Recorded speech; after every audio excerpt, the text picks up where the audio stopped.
Buenos días a todos. En estas fechas hemos estado celebrando el nacimiento de Cristo. Y ahora quisiera tratar un tema alusivo a este impactante y poderoso hecho que nos trae la salvación al que Dios haber enviado a su Hijo amado a encarnarse en el mundo. Ahora bien, ¿qué podemos hablar sobre este tema que ya nos haya dicho ya tantas veces al hablar sobre el nacimiento de Cristo? Hay algo, por supuesto, que es interesante tratar aquí y vamos a ver en qué consistió la humildad de Jesús y cuáles fueron las condiciones en las cuales Dios Padre envía a su Hijo. Uno podría pensar y decir, bueno, este Dios tan grande y poderoso, este Dios que creaba este universo tan majestuoso, gigantesco, inimaginablemente grande, de 93 mil millones de años luz de diámetro, solamente en la parte visible, no sabemos todavía qué más hay por ahí que ya no puede verse, en fin, algo grandioso. ¿No debería quizás Dios haber enviado a su Hijo amado con unas condiciones pletóricas de esplendor, de riqueza a este mundo? Y sin embargo, cuando estudiamos los evangelios, vemos que Dios envía a su Hijo amado no en condiciones maravillosas, sino por el contrario en condiciones bastante difíciles, en condiciones muy humildes, algo muy quizás difícil de entender para algunas mentes de por qué Dios habría permitido que naciera Jesús en condiciones de carecer de un lugar adecuado para poder su madre María dar a luz. Ella tienen que ir a Belén por el censo de Cirenio, el gobernador de Siria, y sin embargo cuando van a Jerusalén y van a Belén, van a encontrar de que no había espacio en el mesón porque había mucha gente evidentemente que había ido para poder ir al censo. Y no les queda otra que ir a un establo de animales, dar a luz allí, en un lugar bastante sucio y bastante inadecuado para dar a luz a un bebé. No es que en la antigüedad no se hubieran dado muchos casos así, por supuesto, porque la pobreza siempre ha existido, pero ¿no podría quizás Dios Padre haber previsto una manera mucho más adecuada, que hubiesen encontrado sitio en el mesón, que hubiesen encontrado quizás algún hombre rico, que le hubiese dado un hospedaje más bonito, más decente, y haber nacido ahí Jesús? Y sin embargo nace en un lugar donde comían los animales. ¿Y dónde se ha acostado Jesús? En un pesebre. ¿Qué es un pesebre? Pues es un envase en el cual se coloca el alimento de los animales para que vayan a comer ahí. Seguramente José y María habrían usado algunas telas para cubrir la parte sucia, evidentemente, del pesebre y colocar ahí al niño Jesús. Evidentemente, también es otra connotación de que Dios no estaba preocupado por signos de riqueza o signos de esplendor en el propio nacimiento de su Hijo amado por la eternidad llegando al mundo, sino que fue en una condición de situación bastante precaria, pobre y poco sanitaria, podríamos decirlo. Y sin embargo, eso fue lo que hizo Dios. Bien, entonces, por ejemplo, en Lucas, capítulo 2, verso 7, vemos ese hecho que acabo de relatar. Dice, y dio a luz a su hijo primogénito y lo envolvió en pañales y lo acostó en un pesebre porque no había lugar para ellos en el mesón. Bien, ¿qué nos dice estas cosas? ¿Por qué Dios permitió esto? Pero no solamente esto, el nacimiento precario, sino también la vida de Jesús. La vida de Jesús tampoco fue una vida desprovista de sufrimientos, de precariedades, de angustias, de tener que huir, por ejemplo, al poco tiempo de nacer, porque el rey Herodes, celoso de que los magos le habían dicho que habría de nacer el Mesías, el rey de los judíos, él propuso que los niños menores de 2 años sean asesinados en Belén. Y evidentemente un ángel le advirtió a Jesús de que esto estaba por suceder y por lo tanto huyeron a Egipto. ¿Y cómo huyeron a Egipto? ¿Con qué dinero? Porque evidentemente todo eso cuesta. Felizmente Dios dispuso que los regalos de los reyes magos, estos magos de Oriente, fueran de un gran valor económico y con ese valor económico pudieron efectivamente costear los gastos de ese viaje a Egipto y la estadía en Egipto hasta que muriera el rey Herodes y pudieran volver pues a Judea. Y así fue, pero no volvieron a Judea por temor justamente del nuevo rey, sino que fueron a Galilea, donde estuvieron en Nazaret. Y fue por eso que se le llama Jesús Nazareno. Pero bueno, siempre Jesús, incluso en su vida posterior, ya como adulto, también fue continuamente perseguido por su propia, al iniciar su ministerio, por todo lo que él decía. Varias veces intentaron matarlo y él sufrió muchos peligros, sufrió hambre, también hambre y sed en algunos momentos. Vemos pues la sed que tenía Jesús cuando habla con la mujer samaritana junto al pozo de Jacob, ¿no? Y le pide que le pueda proveer de agua, y luego Jesús aprovecha eso para darle un discurso evangelístico a la mujer samaritana para que ésta pueda creer en él. Pero bueno, vemos pues que Jesús no fue pues una vida pródiga de bendiciones materiales ni de cosas que le fueran muy bien, sino que Dios dispuso que incluso su Hijo amado Jesús, siendo Dios, creador del universo, viniera a este mundo de una manera muy humilde y en condiciones muy humildes. Y era un hombre que tenía una gran sabiduría por su propia condición divina, sin haber estudiado nunca la Torá, ni el Tanaj, ni los estudios rabínicos. Y sin embargo, los judíos y los sacerdotes y los escribas y los fariseos se sorprendían cuando escuchaban a Jesús. Fíjense lo que dice Mateo 13 del 54 al 56. Dice, ¿de dónde tiene esta sabiduría y estos milagros? ¿No es este el hijo del carpintero? ¿No se llama su madre María y sus hermanos Jacobo, José, Simón y Judas? ¿No están todas sus hermanas con nosotros? ¿De dónde pues tiene todas estas cosas? Fíjense ese asombro.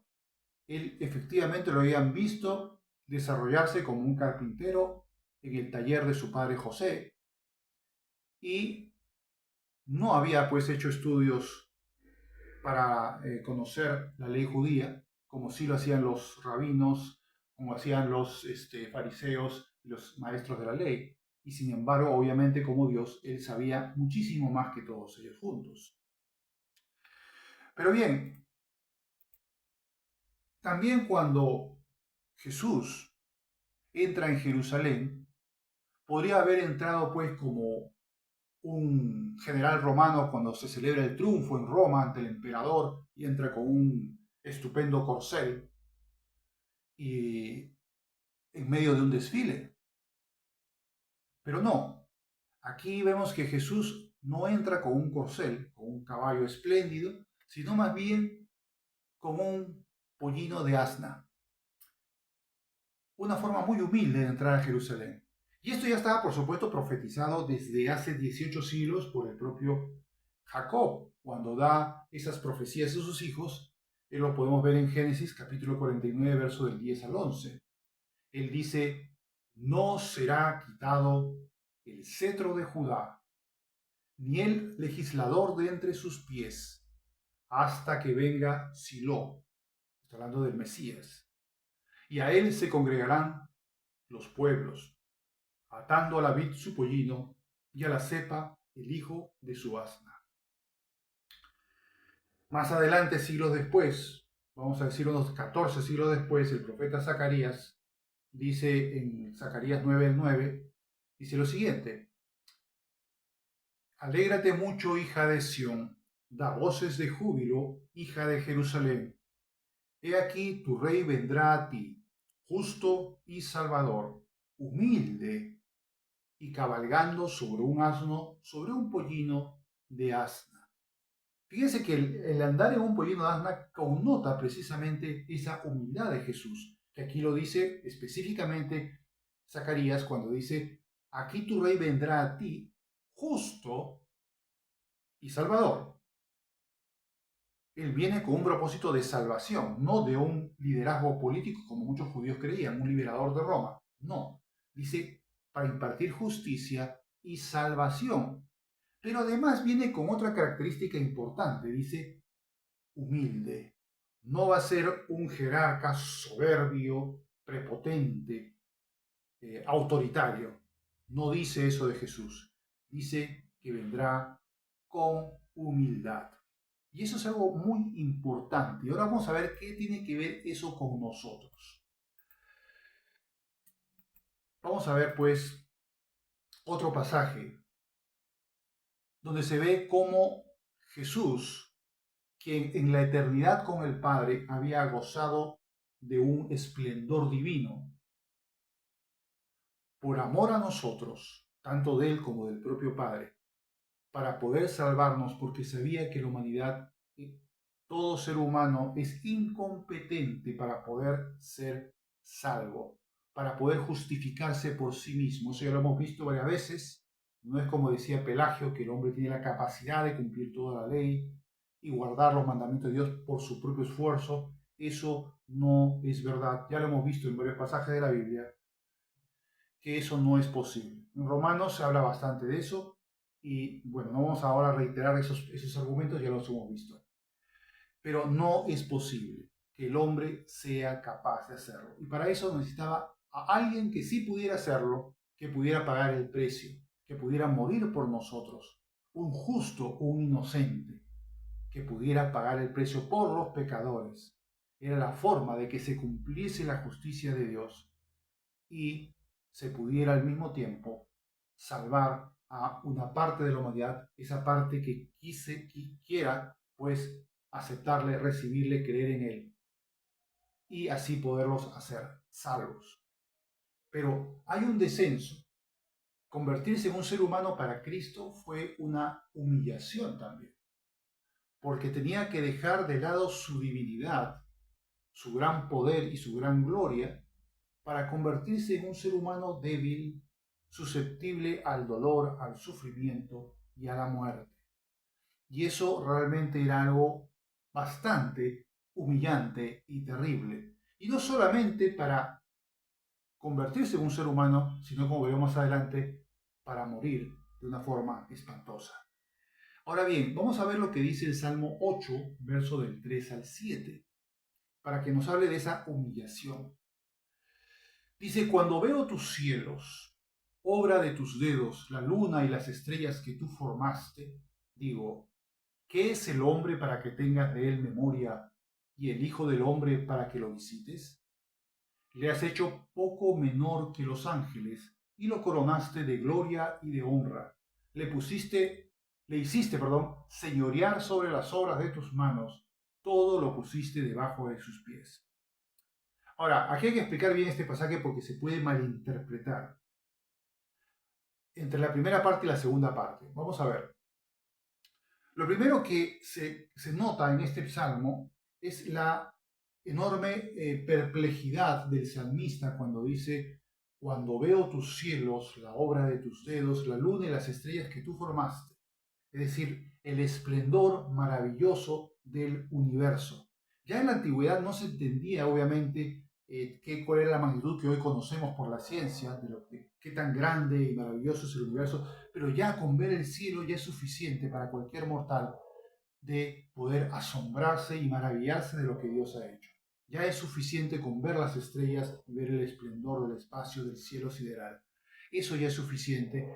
Y dicen, ¿cómo un Dios que ha hecho esta grandiosidad es posible que haya hecho que su Hijo amado descienda y se convierta en un ser humano? Pero cuando dice ahí, ¿qué es el hombre para que tengas de él memoria y el Hijo del hombre para que lo visites? ¿A quién se refiere? ¿A los seres humanos comunes y corrientes o al Mesías?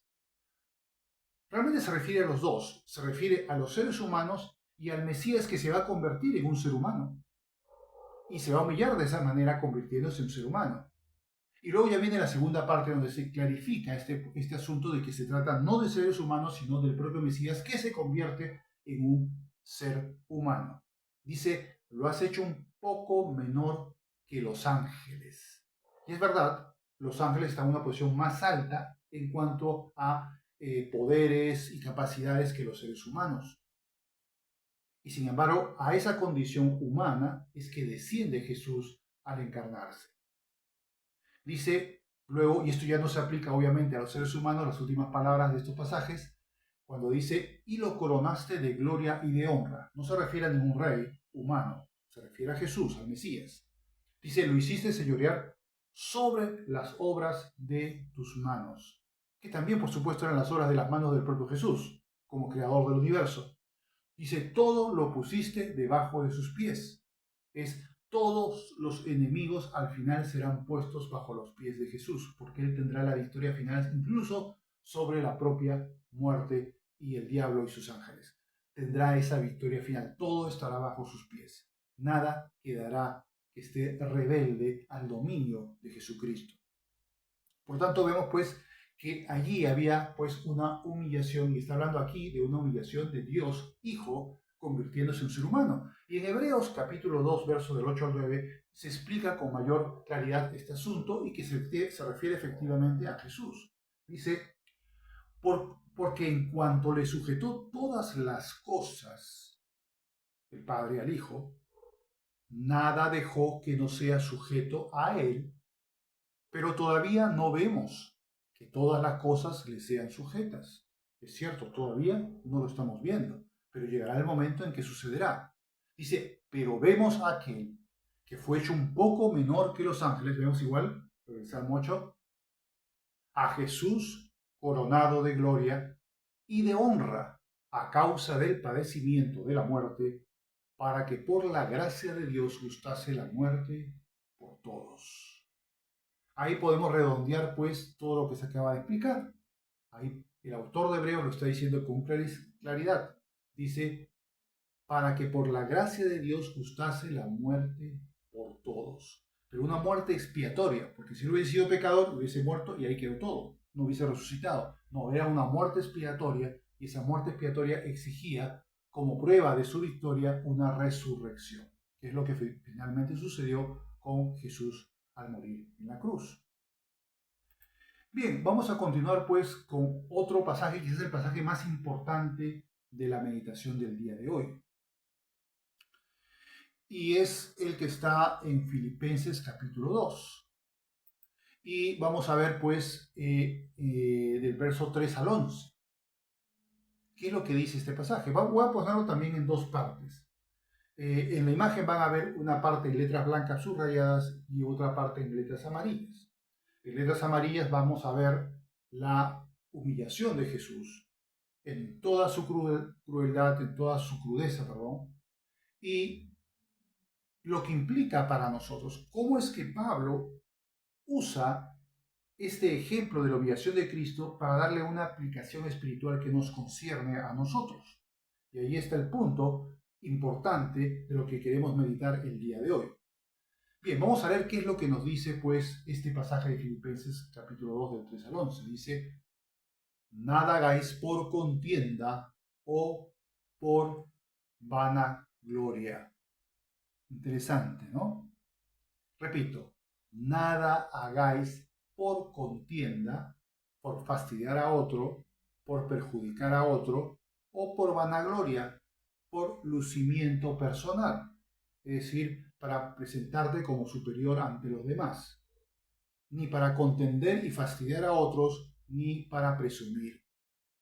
Dice, antes bien, con humildad, estimando cada uno a los demás como superiores a él mismo. Interesante, ¿no? Considerando a los demás como superiores a ti. ¿Qué tan fácil o qué tan difícil te es para ti hacer esto?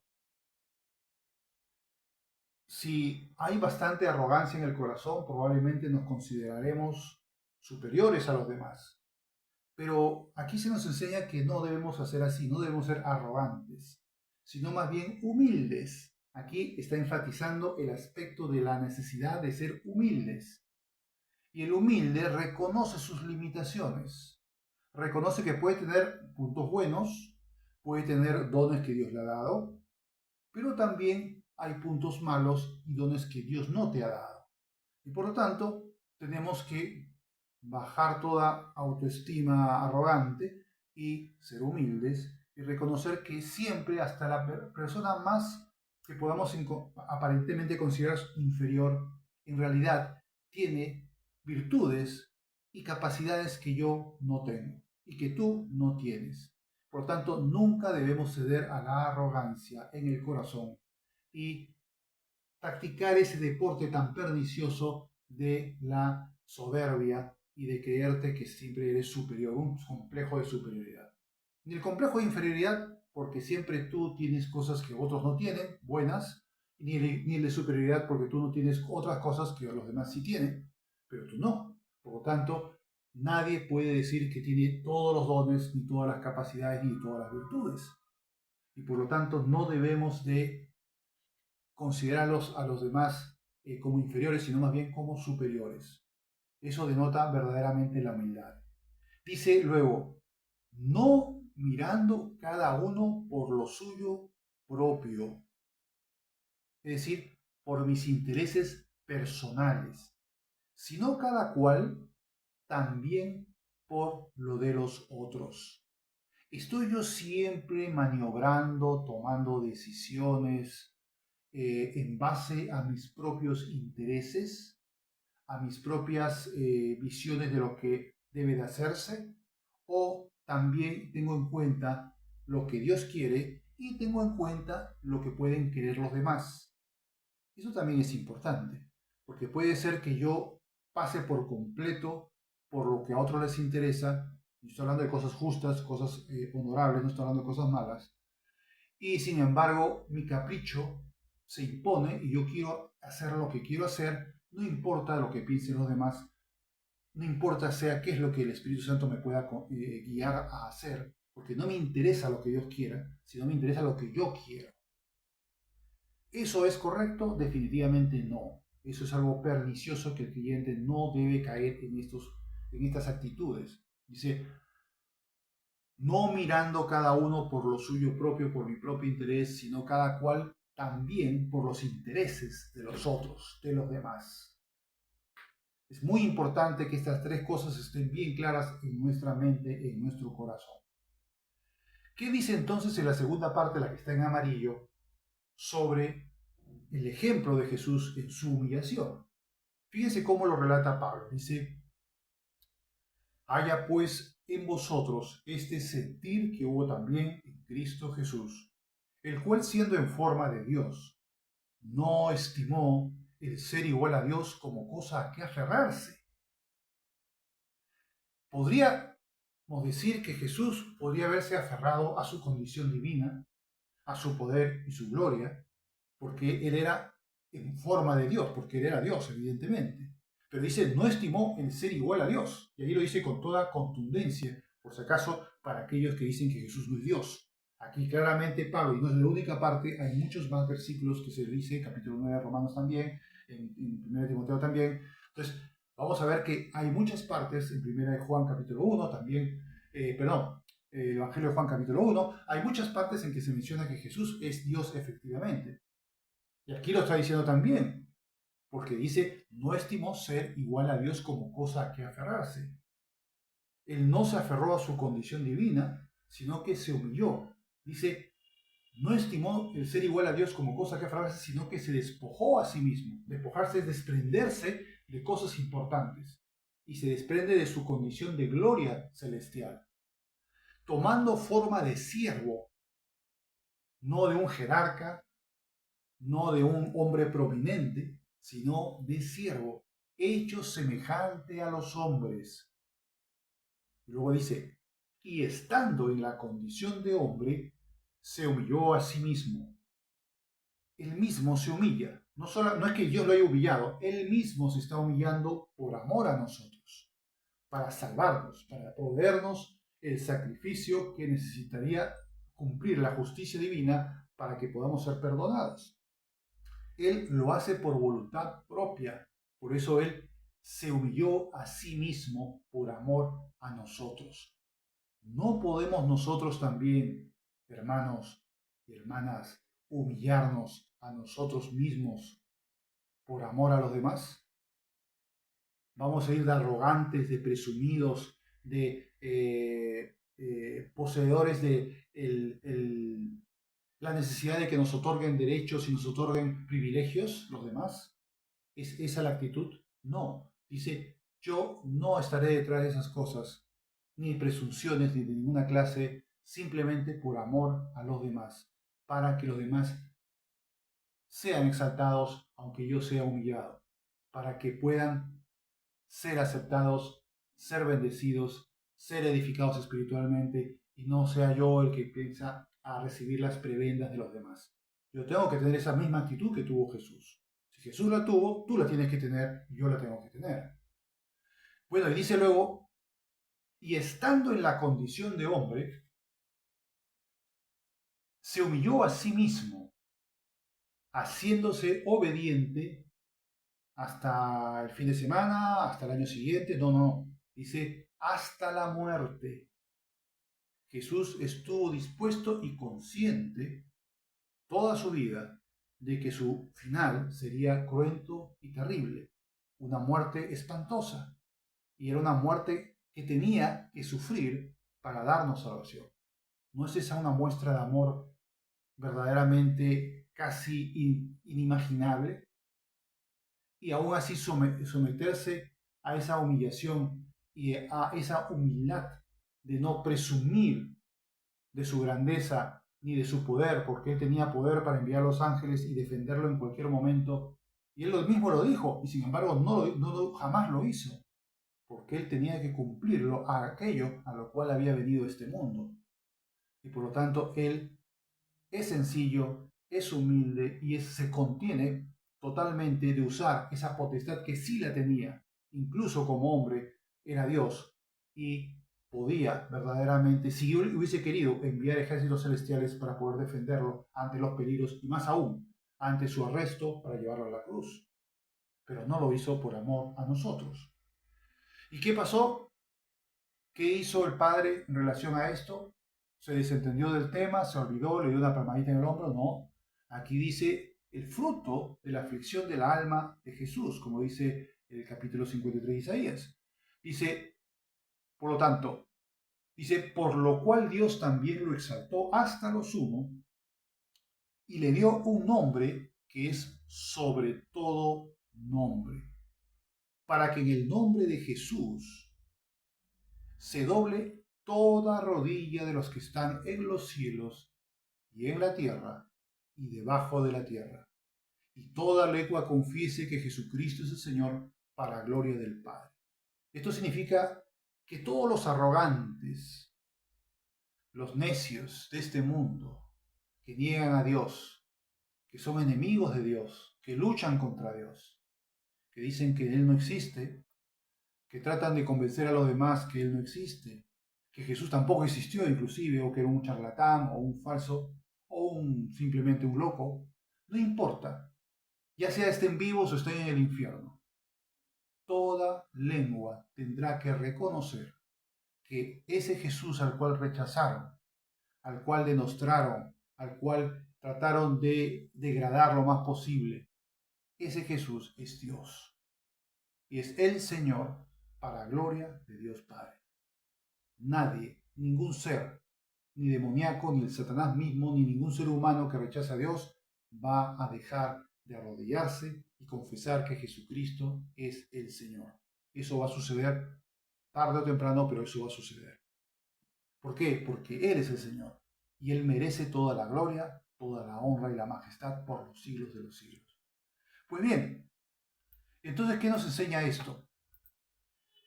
Que aquí vemos pues ese gran ejemplo que nos cita Pablo sobre lo que hizo Jesús y cómo se humilló a sí mismo.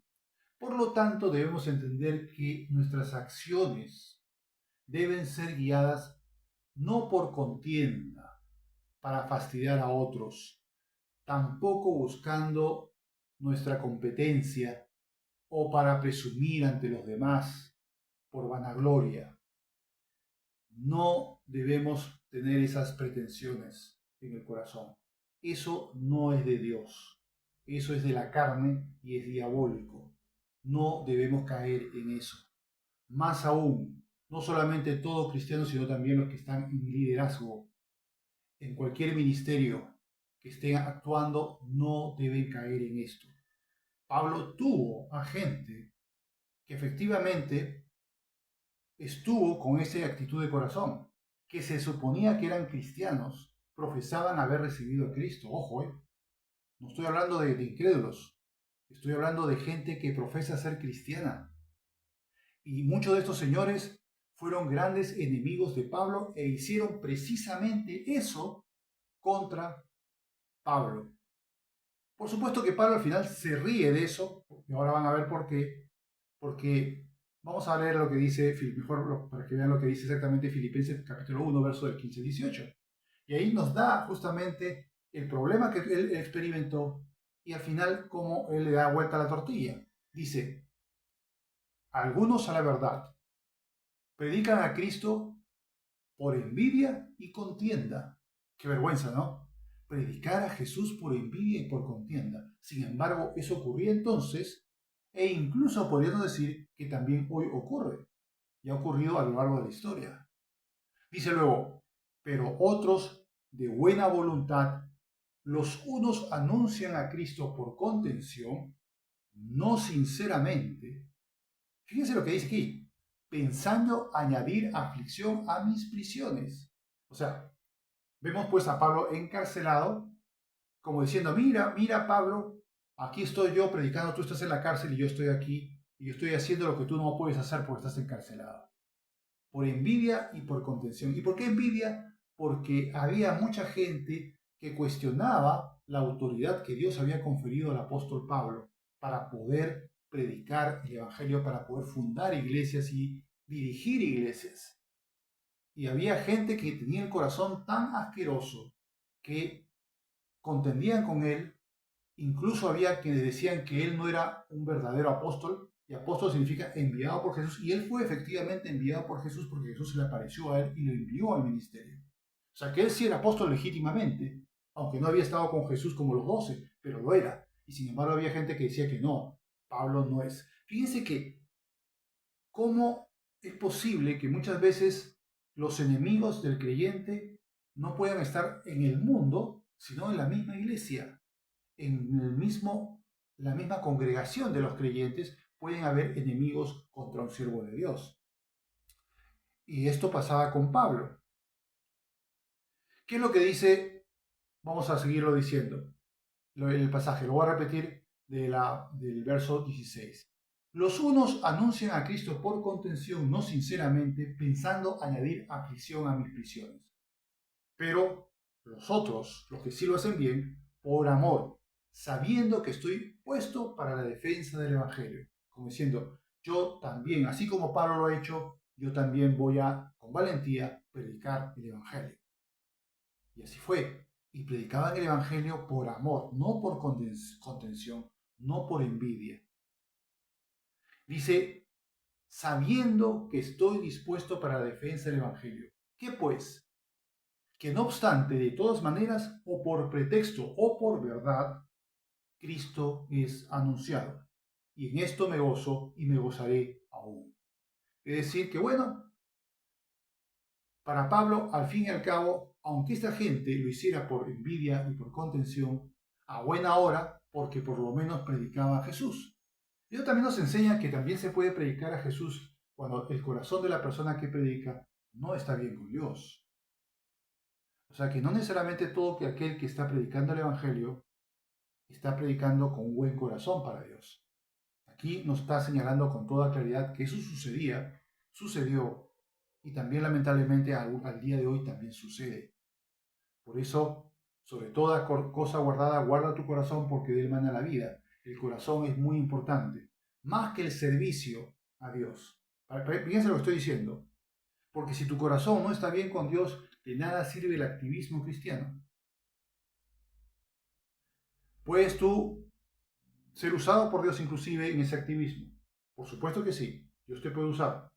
Pero lo que Dios quiere primero es que tu corazón esté bien con Dios. Por eso le decía a Timoteo, cuídate de ti mismo y de la doctrina. Fíjense, no solamente de la doctrina, que sea la correcta, sino de ti mismo. O sea, si tú quieres ser un siervo de Dios y quieres trabajar como siervo de Dios, lo primero que debes enfocarte es en cuidar tu propia relación con Dios. ¿Cómo está tu corazón con Dios para que tú puedas estar en el ministerio? Eso es lo primero. Lo segundo, la doctrina, y por último, el propio ministerio en sí. ¿Ven? Hay unas prioridades. Primero tu relación con Dios, tu sana doctrina y luego tu ministerio, sea el que sea. Pero nunca invertir los valores. No, que mi ministerio no importa cómo estoy con Dios, porque al final eso va a traer problemas, va a haber decepciones, van a haber caídas, van a haber situaciones engorrosas que el enemigo va a aprovechar para destruir la obra. Por lo tanto, lo primero, el creyente y el siervo de Dios, el que ministra, tiene que tener una buena relación con Dios antes, como paso previo, para poder ministrar. Porque si su ministerio no lleva verdaderamente una buena relación con Dios, va a producir percances como lo que estamos viendo en este pasaje, que al final predican a Cristo por envidia, por contienda, para fastidiar a otros. Eso es algo que no debe suceder. Pero bueno, vemos pues que al final Pablo se goza en que sea por malas actitudes o por buenas actitudes, al fin y al cabo Cristo es predicado. Pero debemos entender pues que lo importante y lo mejor es que sea por buenas actitudes y no por malas actitudes. Entonces eso es lo que tenemos que tener caso. Entonces debemos actuar pues nunca con un interés ególatra, sino por amor a los demás, por amor a Dios en primer lugar y a los demás, para que de esa manera podamos tener una buena y correcta actitud para servir genuinamente a Dios. Y si Jesús se humilló hasta lo sumo, nosotros también tenemos que humillarnos por amor a Dios y amor a los demás, para no pretender sobresalir ni ser los receptores de grandes prebendas de los demás, porque somos la divina Coca-Cola del desierto. No, eso no debe suceder, sino simplemente servir a los demás con humildad. Vamos a terminar con un último pasaje en Filipenses capítulo 1, verso del 9 al 11, para poder redondear todas esas ideas. Dice, y esto pido en oración, que vuestro amor abunde aún más, y más en ciencia y en todo conocimiento. No está diciendo acá que deben tener un máster en ciencias físicas, astronomía, ni nada por el estilo. Está hablando, cuando habla de ciencia en esa época, se hablaba era la palabra griega gnosis, era de conocimiento. ¿Conocimiento en qué? En la palabra de Dios. En ese conocimiento de Dios, en el consejo de Dios. El creyente tiene que conocer profundamente, lo mejor posible, el consejo de Dios para que eso norme su vida y pueda seguir y cumplir ese consejo de Dios. Eso es lo importante. Dice, para que aprobéis lo mejor. Porque ¿cómo vas a probar lo mejor si no te dejas conducir por el consejo de Dios? Y si no lo conoces, peor aún. Por lo tanto, hay que conocerlo, pero no solo conocerlo, sino practicarlo. No solamente oidores de la palabra, sino también hacedores de la palabra. Dice, a fin de que seáis sinceros. ¿Qué importancia es la sinceridad? No la hipocresía, basada en la vanagloria y muchas cosas más. Debe ser sincero e irreprensible, que los demás no puedan encontrarte algo con lo cual reprenderte, para el día de Cristo, llenos de frutos de justicia, que son por medio de Jesucristo, para gloria y alabanza de Dios.